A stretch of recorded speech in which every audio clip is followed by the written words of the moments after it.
Okay, so let's talk about trimming our pots. So we started off by throwing our pieces, and now our goal is to match our exterior to our interior pieces because we got this bottom. So when you're throwing on the wheel, you can throw all of this, you can make all of the inside nice. We can't make the bottom nice. So now's our chance to actually make the bottom nice. And what we'd like to do, and what I would like you guys to start off with doing, is I want to show you how to trim a foot ring.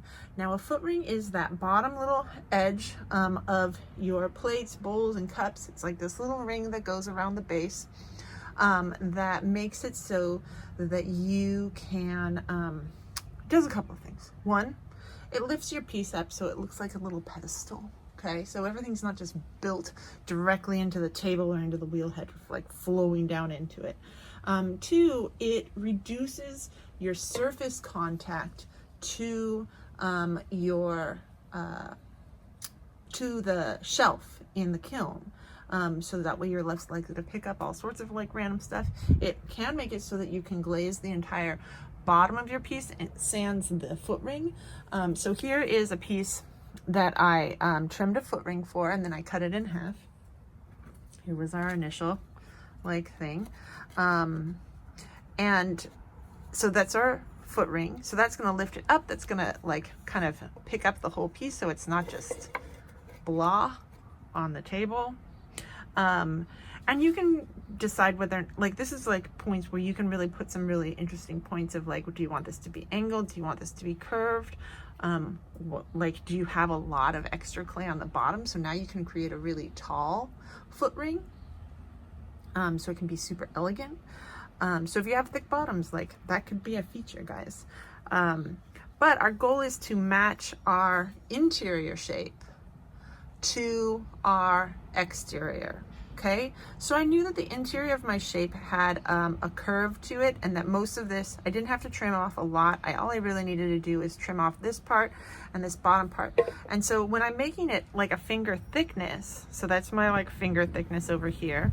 Now it does shrink down, so it's now like much thinner than my finger. I knew that I was going to trim off. This is why I'm like, yeah, make about a finger thickness. So that way, when you go to trim off your piece, you're going to literally just take half of the width of your finger off of the piece. Okay. And so then you're matching hopefully you're matching your wall thickness here, as we are going in to trim our outside. So our entire goal is to make our outside match the inside shape that we have going on. Okay. All right, so first thing I'm going to do is we have to decide whether or not we have our stuff in the right consistency. So I've talked a little bit about this before, but let's review. Clay has all sorts of stages. Okay, everything before it has gone into the kiln the first time is called greenware. And so what we're looking at right now is the stages of clay. So I have wet clay. So this stuff is right out of the bag. When I touch it, it leaves like a fingerprint. It moves around really easy, all sorts of stuff. Okay.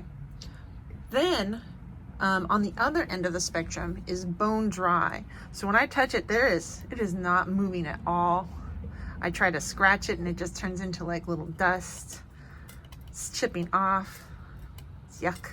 Okay, so this is bone dry. We're not coming back from this. Notice how it's even changed color. Okay, and then what we're looking for is leather hard. Leather hard is going to be something where we can still like move it, but we have to push it around. And when I'm touching it, I'm not leaving any fingerprints anywhere.